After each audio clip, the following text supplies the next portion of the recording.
علی نبیہ الکریم اما بعد فاعوذ باللہ السمیع العلیم من الشیطان الرجیم بسم اللہ الرحمن الرحیم فی قلوبہم مرض فزادہم اللہ مرضا وَلَهُمْ عَذَابٌ عَلِيمٌ بِمَا كَانُوا يَكْذِبُونَ صدق اللہ مولانا العظیم وبلغنا علی نبیہ الکریم۔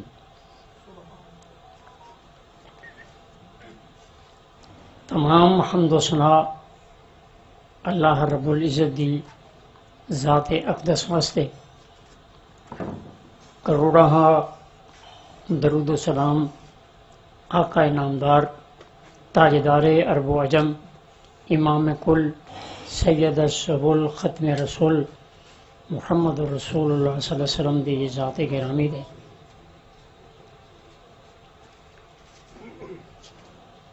دور دراز تو میرے احباب، حکماء، علماء، طب دے دیوانے پروانے جس انداز نال اتنے پہنچے نے، میں تہ دل تو شکریہ ادا کرنا اور میں اس بات کا فخر کرنا کہ اللہ دے فضل و کرم نال طب کی طلب رکھن والے اس عمر دے لوگ بھی انی مشقت دے نال میرے کو پہنچے نے، مینوں اس بات کا فخر ہے۔ انہوں نے ایک محترمہ دا بیٹی دا ذکر کیتا ہے، اور دوست جس طرح آ رہے ہیں وہ بھی قابل تعریف نے۔ ایک اور بہت ہی پیارے ساتھی اپنے جناب کاظم رضا صاحب گوجرے تو تشریف لے آئے نے۔ انہوں دے پیر دے اندر ایک زخم ہے اور وہ گڈی دے اندر لیٹ کے ہی آئے نے اور اندر منجی دے اوپر لیٹ کے لیکچر سن رہے ہیں۔ تو یہ دیوانہ پن یقیناً سارے واسطے باعث مسرت ہے۔ عزیزان محترم، وقت کافی گزر چکا ہے، تمیزی باتاں کرن تو تھوڑا جہا وقت دی میں بچت کراں گا۔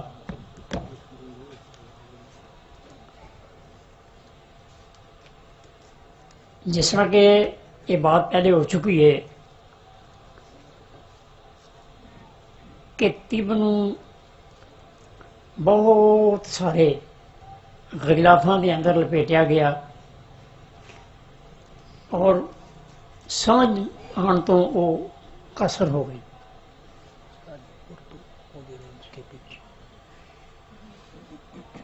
الحمدللہ اللہ پاک نے توفیق بخشی، میری نظر اس طرف گئی اور میں اپنی بساط دے مطابق، اپنی بصیرت دے مطابق میں اس طب دے اوپر تھوڑی سی محنت کی تھی۔ اللہ پاک نے فضل و کرم نال اے عمارت جڑی ہے اے اللہ دے فضل نال مکمل ہو گئی۔ میں پھر گزارش کراں گا کہ طب اینی ایک مختصر رہ گئی ہے، چند سبق نے اگر وہ کوئی بھی اپنے دامن دے اندر انہوں سنبھال لے تو انشاءاللہ العزیز وہ مکمل طبیب ہے، اس نو کسی جگہ بھی کوئی ٹھوکر یا کوئی ایسا معاملہ جتھے وہ کبھی انہوں سوچ آئے کہ میں ہن کی کراں، ایسی بات مکمل طور پہ ختم ہے۔ 6 سبق کہڑے نے؟ کون سے ہیں 6 سبق؟ ان کا تذکرہ مختصر کروں اور اس کے بعد اپنے سبق کی طرف آتا ہوں۔ سب سے پہلے 6 نبضیں ہیں، 2 کا تعلق دماغ کے ساتھ ہے اور 2 کا تعلق دل کے ساتھ ہے اور 2 کا تعلق جگر کے ساتھ ہے۔ اب ان 6 ہی نبضوں کو آپ نے خوب اچھی طرح یاد کرنا ہے۔ جب آپ کو یہ 6 نبضیں صحت والی آپ کو معلوم ہو گئیں، پھر آپ نے عمر کی نبضیں یاد کرنی ہیں کہ اعصابی نبض کے ساتھ کس عمر کا تعلق ہے، عضلاتی نبض کے ساتھ کس عمر کا تعلق ہے، غدی نبض کے ساتھ کس عمر کا تعلق ہے۔ 2 سبق ہو گئے۔ اب آپ نے تیسرا سبق کہ آپ نے جو صحت والی نبض ہے اس کے ایک بگاڑ کی صورت ہے۔ نوجوان کی جو نبض ہے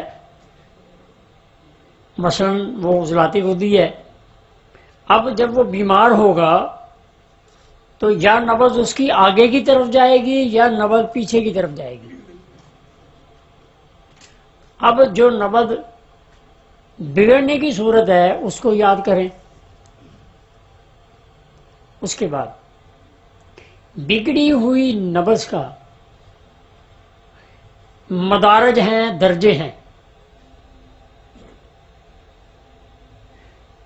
وہ یاد کر لیں۔ اور اس کے بعد بگڑی ہوئی نبض کے درجے کے مطابق آپ دوائی یاد کر لیں۔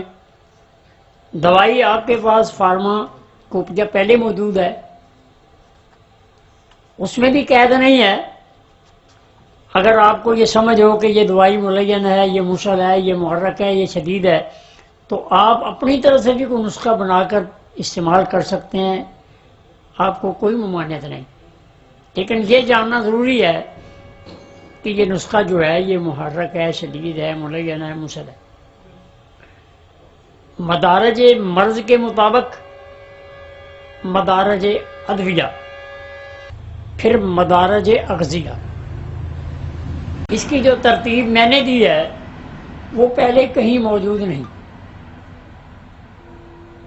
کہ آپ نے محرک غذا کیسے بنانی ہے، آپ نے شدید کیسے بنانی ہے، کتاب میں لکھا ہوا ہے۔ آپ نے اس کو ملین کیسے بنانا ہے، آپ نے اس کو مسل کیسے بنانا ہے۔ اور پھر میں نے لکھا کہ کوئی غذا اکثیر میں ہی ہے۔ یہ 6 سبق ہیں، ان کو آپ اچھی طرح یاد کریں، آپ مکمل طبیب ہوں گے، آپ کو کسی معاملے میں پریشانی نہیں ہوگی۔ اب ان 6 سبقوں کے اندر ہی ہم نے گھومنا ہے، اسی میں ہم نے تحریک، اسی میں ہم نے تسکین، اسی میں ہم نے تحلیل، اسی میں سکڑنا، اسی میں پھولنا، اسی میں لٹکنا، یہ تمام اسباق جتنے ہیں اسی کے اندر شامل ہیں۔ وقتاً فوقتاً تذکرہ کرتا چلوں گا تاکہ آپ کو ان کی اچھی طرح سمجھ آتی چلی جائے۔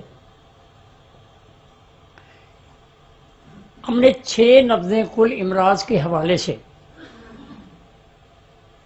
آج میں پہلا سبق جو آپ کو بتا رہا ہوں وہ یہ ہے کہ آپ صرف ایک نبض پہ مکمل طور پر اس کے اگلے پروسیجر کو، اگلے معاملات کو آپ سمجھ لیں۔ مثلا نبض ہے اعصابی غدی، سب سے پہلے آپ کو یہ پتہ ہونا چاہیے کہ اعصابی غدی نبض جو ہے وہ کیسے پہچانی جاتی ہے، اس کی پہچان کیا ہے؟ پہلی بات، یعنی ایک نبض کو آپ سمجھیں گے تو آپ کو 6 نبضیں سمجھ آئیں گی۔ ایک نبض کوئی بھی آپ لے لیں، آپ کو پہچان ہونی چاہیے کہ یہ نبض عضلاتی ہوتی ہے، اور جو میرے سامنے مریض بیٹھا ہے اس کی نبض بھی یہی ہونی چاہیے۔ سمجھ آ رہی جی؟ یعنی جو مریض آیا ہے وہ کس عمر میں ہے، اس عمر میں اس کی کون سی نبض ہونی چاہیے؟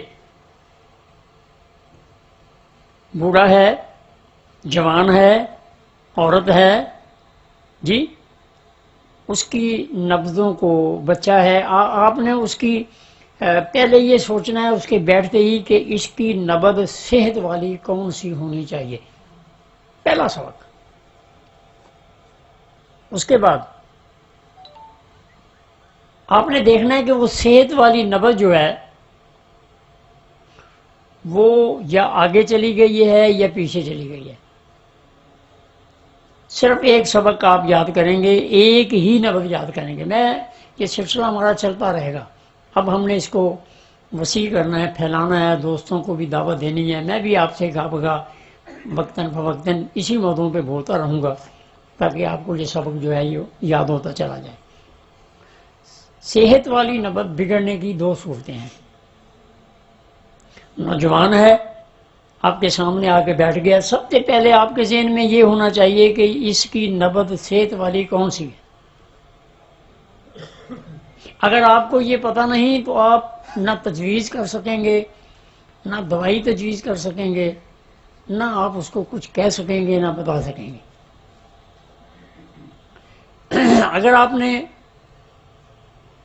یہ پہلا سبق اگر آپ کا مکمل ہے کہ آنے والا جو مریض میرے پاس بیٹھا ہے اس کی نبض صحت والی کون سی ہونی چاہیے،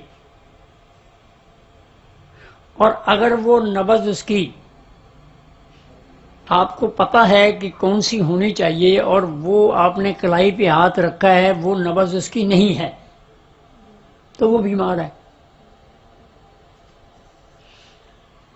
اب آپ نے بیماری کے 2 پہلو جو ہیں وہ ذہن میں رکھنے ہیں کہ اگر اس کی نبض عضلاتی ہوتی ہے یا وہ پیچھے کی طرف چلی گئی ہے اعصابی چیزیں لینے سے، یا وہ نبض آگے کی طرف چلی گئی ہے خودی چیزیں لینے سے۔ سمجھ آ گئی جی؟ اب آپ نے یہ فیصلہ کر لیا، اب آپ نے اس کو علامت بتانی ہے۔ موٹی سی بات عرض کر دوں، عضلاتی نبض میں جسم کے اندر دردوں کا اضافہ ہوگا، دردیں زیادہ ہوگی، جسم کے پٹھے عضلات جو ہے وہ درد کرتے ہوں گے، یہ عضلاتی تحریک کی ایک موٹی علامت ہے۔ آپ کہہ سکتے ہیں کہ بھائی آپ کی نبض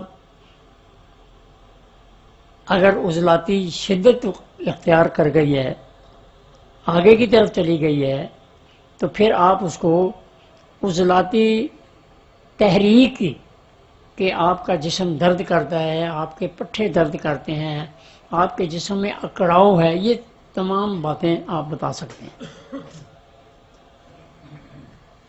یہ عضلاتی تحریک کی علامت ہے۔ علامت کے ہم منکر نہیں، لیکن قانون، پہلے قانون کے سبب آپ نے علامت کا تذکرہ کرنا ہے۔ اگر کسی کی اعصابی تحریک ہے تو اس کے جسم کے اندر سستی ہوگی، وہ آدمی کسی کام کو کرنے میں اقتصاحل سے کام لے گا، وہ اس کا من ہوگا کہ کسی طریقے سے کوئی اور کر لے، میں نہ کروں، میں لیٹا رہوں، میں بیٹھا رہوں، یہ اس کے اندر ایک اعصابی تحریک کی علامت ہوگی. اور جس کی غدی نبض ہے، یہ آپ نے علامت بتا دینی ہے بے دھڑک. جس کی نبض غدی ہے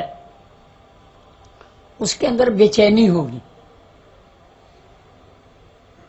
آپ اس کو بے چینی بتائیں گے اس کی نبض کو دیکھتے ہوئے. عضلاتی میں آپ کیا بتائیں گے؟ دردیں. یہ قانون ہے، ایسا نہیں ہوگا کہ نبض عضلاتی ہو اور وہ بندہ یہ کہتا ہو کہ یار مجھے سونے دیں، مجھے نیند آ رہی ہے، کوئی اور کام کرے میں نہ کروں. یعنی اس میں سستی نہیں ہوگی. اسی طرح جب غدی نبض ہوگی تو اس میں بے چینی ہوگی، گھبراہٹ ہوگی، غصہ ہوگا، چڑچڑاپن ہوگا، لیکن دردیں جو ہیں وہ کم ہوں گی بہت. یعنی یہ چیز حاوی ہوگی. آپ یہ بتائیں. اب تینوں تحریکوں کی 3 علامتیں آپ کے سامنے آ گئی. اب بگڑی ہوئی نبض کے آپ نے درجوں کو، یا نبض پیچھے چلی گئی یا نبض آگے آ گئی. اب بگڑی ہوئی نبض کے 6 درجے ہیں. چاہے وہ نوجوان ہو، چاہے بچہ ہو، چاہے عورت ہو، چاہے بوڑھا ہو، چاہے حاملہ ہو، کوئی بھی ہو، اس کی صحت والی نبض بگڑنے کی 2 صورتیں اور بگڑی ہوئی نبض کے 6 درجے. 6 درجے آپ نے کسی سے نہیں پوچھنا یا مریض سے نہیں پوچھنا. وہ 6 درجے آپ نے نبض سے مکمل کرنے ہیں. بگڑی ہوئی نبض کے 6 درجے، یا وہ کبھی پن ہے، یا وہ تیزی میں ہے، یا وہ ذوق میں ہے. اب جب آپ نے ان تینوں چیزوں کو احاطہ کر لیا، 3 چیزوں کو آپ نے سمجھ لیا، اب آپ نے اس کے لیے دوائی تجویز کرنی ہے. دوائی فارماکوپی پہلے میں ہمارے پاس موجود ہے، صابر صاحب بھی اور بھی، لیکن اس میں اگر کسی نے اپنی طرف سے کوئی غلطی کی ہے تو وہ اپنی جگہ، باقی جو فارماکوپیا وہ مکمل ہے کہ یہ ملین ہے، یہ محرک ہے، یہ شدید ہے. تو 6 درجوں میں 6 دوائیوں کا استعمال یقینی شفا کا سبب ہوگا. اب 6 دوائیں، 6 مدارج مرض اور صحت کی نبض بگڑنے کی 2 صورتیں اور صحت والی نبض کی پہچان.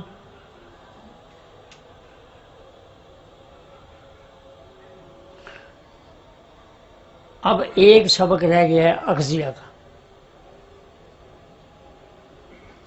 اغذیہ، اگر آپ دوائی محرک دے رہے ہیں تو آپ نے غذا بھی محرک دینی ہے.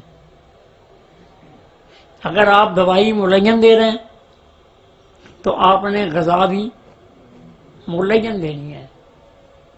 اگر آپ نے مسل دوائی دی ہے تو اس کو غذا بھی آپ مسل بتائیں گے.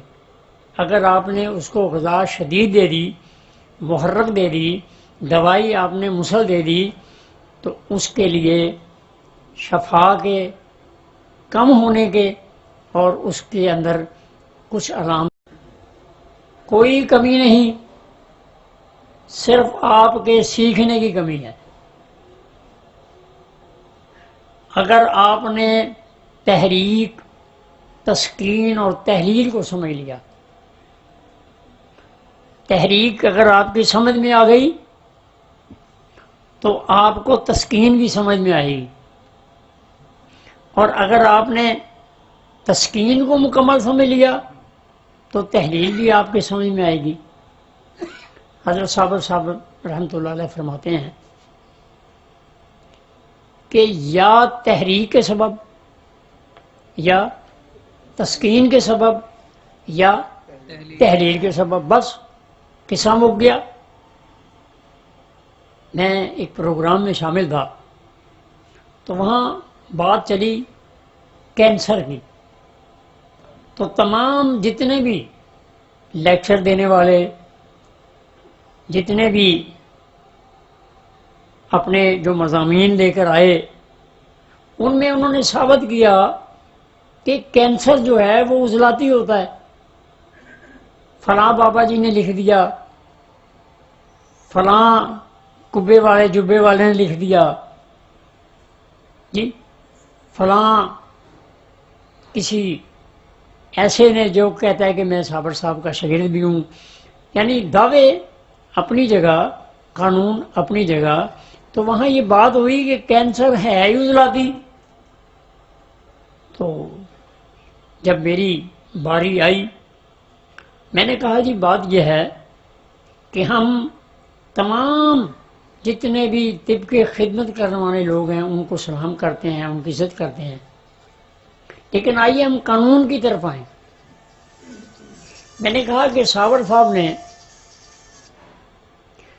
صاحب نے قانون طب کو اپنے پاس سے نہیں، انہوں نے فطرت کو اور سائنس کو سمجھتے ہوئے ایک رستہ متعین کیا ہے۔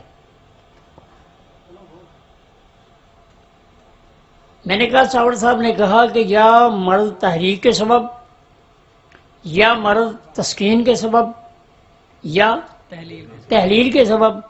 اگر کینسر، پہلی بات تو یہ ہے کہ یہ میرے طب کا لفظ نہیں، جہاں زہر پیدا ہو گیا جی وہ اس عضو کو کھانا شروع کرے گا تو وہاں سمجھ لیں گے وہ اس کو جو نام مرضی دے رہے ہیں۔ پہلے اس کو گمبھیر کہتے تھے، پھر کینسر کہنا شروع کر دیا، سرطان کہنا شروع کر دیا۔ تو میری گزارش یہ ہے کہ میں نے ان سے کہا کہ اگر یہ تحریک کی مرض ہے تب بھی 6 جگہ تحریک ہے، 6 کینسر ہونے چاہیے۔ اگر تسکین کے سبب ہے تو 6 جگہ تسکین ہے، 6 کینسر ہونے چاہیے۔ اور اگر تحلیل کا مرض ہے تو پھر بھی 6 جگہ ہونے چاہیے۔ تو وہ بنی ہوئی جو عمارت تھی 2-3 گھنٹوں کے اندر بڑی محنت سے بنائی گئی تھی، وہ 5-7 منٹوں کے اندر ڈھیر ہو گئی جی۔ آپ ایسا نہ کریں، آپ قانون کو سمجھیں، طب کو سمجھیں۔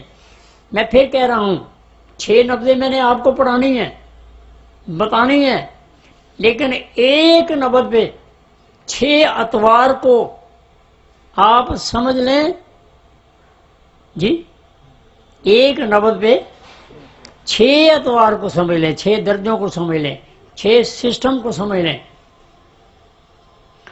انشاءاللہ آپ کو کہیں ناکامی نہیں ہوگی۔ اب میری گزارش یہ ہے، کیسے سمجھ لیں؟ اس کے لیے آپ کو کتاب کی بھی ضرورت ہے اور صاحب کتاب کی بھی ضرورت ہے جی۔ مدارس کی کتابیں بازار میں موجود ہیں، لیکن استادوں کے پاس پڑھنے سے ہی وہ کتابیں علم دیتی ہیں اور ان کو مکمل کرتی ہیں۔ تو آپ ماہانہ پروگرام بھی اور اس کے علاوہ وقتاً فوقتاً میرے مطلب میں آپ آئیں۔ میں نے ایک اپنا اصول بنایا ہوا ہے کہ میں اپنی پرچی پر کوئی ایسا لفظ نہیں لکھتا جس میں کہ کسی طبیب کو سمجھ نہ آئے۔ اگر کسی کی عضلاتی نبض ہے تو میں نے عضلاتی نبض بھی لکھنی ہے اور اس کے درجے کے مطابق اس کی علامت بھی لکھنی ہے۔ اور اگر یہ دونوں باتیں طبیب کی سمجھ میں آ جاتی ہیں، پھر میں نے اسی درجے کی دوائی لکھ دی ہے، اس میں بھی میں نے کوئی ابہام نہیں لکھتا، غدی عضلاتی ہے، ملین ہے، مسل ہے، اکسیر ہے، شدید ہے، وہ میں بالکل کلیئر لکھتا ہوں۔ اس میں فائدہ کیا ہے؟ فائدہ اس میں یہ ہے کہ اگر کوئی مجھ سے زیادہ طب کو جاننے والا میری پرچی کو پڑھے اور وہ دیکھے کہ میں نے یہ نبض لکھی ہے، یہ میں نے علامت لکھی ہے، کیا یہ علامت اس درجے کے مطابق ہے؟ اگر مجھ سے کہیں غلطی ہو گئی ہے تو میری اصلاح کرے گا، مجھے فون کرے گا کہ آپ نے نبض کیا لکھی ہے، علامت کیا لکھی ہے، دوائی آپ نے کیا لکھی ہے۔ اور اگر کسی طالب علم نے میرے اس پرچی سے کوئی سبق سیکھ لیا تو وہ بھی میرے لیے نفع بخش ہے۔ تو آپ طب کو یعنی جس انداز میں سیکھنا بنتا ہے بنے۔ حضرت صابر ملتانی رحمۃ اللہ علیہ فرماتے ہیں کہ طب کے 4 دروازے ہیں، 4 مدارج ہیں، 4 سیڑھیاں ہیں، 4 منزلیں ہیں۔ سب سے پہلے طب علمی، علم حاصل کریں، اس کے بعد طب عملی یا نظری، اس علم کو ہوتے ہوئے دیکھیں، 2 سیڑھیاں چڑھنے کے بعد تیسری سیڑھی آپ کے پاس کیا ہے کہ آپ اکتسابی، آپ پھر خود کریں۔ جب تک آپ نے 2 سیڑھیاں نہیں چڑھ لینی آپ اکتسابی نہ کریں جی۔ جب آپ 3 سیڑھیاں مکمل کریں گے تو پھر آپ کو ایک چیز آپ کی اس محنت کے بدلے میں ایک اور چیز نصیب ہوگی جس کو ہم علم وہبی کہتے ہیں، کہ آپ جب سوچیں گے تو اللہ کی طرف سے آپ کو رہنمائی ملے گی۔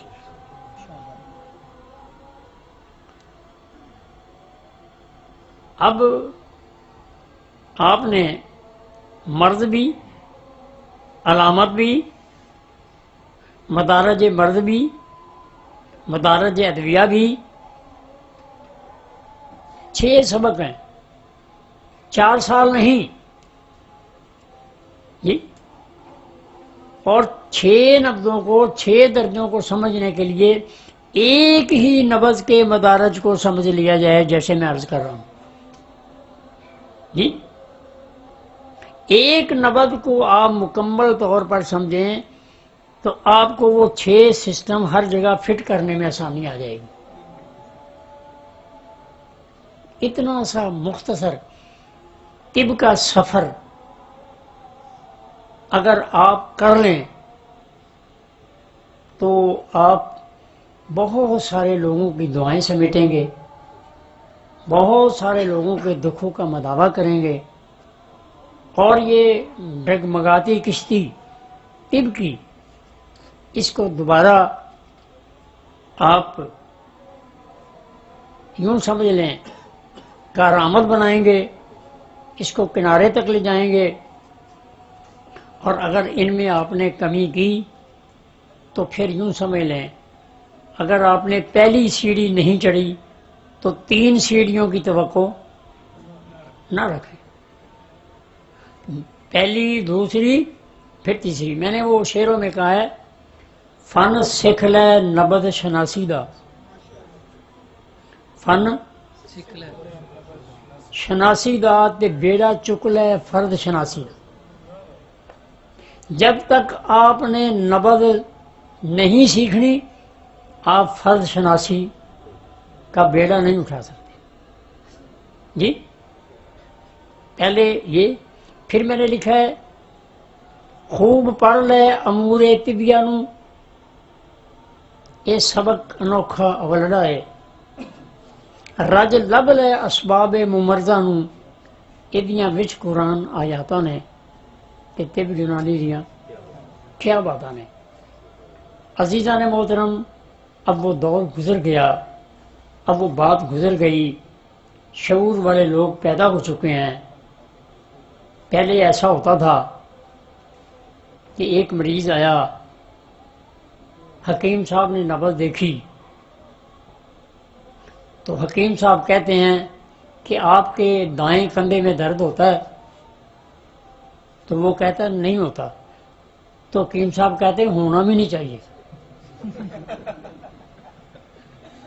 اب وہ دور گزر گیا، ہاں ہاں جی۔ آپ الحمدللہ آپ کے سامنے طب کا ایک سفر سامنے ہے، آپ اس کو مکمل کریں اور آپ سیکھیں، انشاءاللہ العزیز آپ کی زندگی کا ہر لمحہ خوبصورت ہو جائے گا۔ وما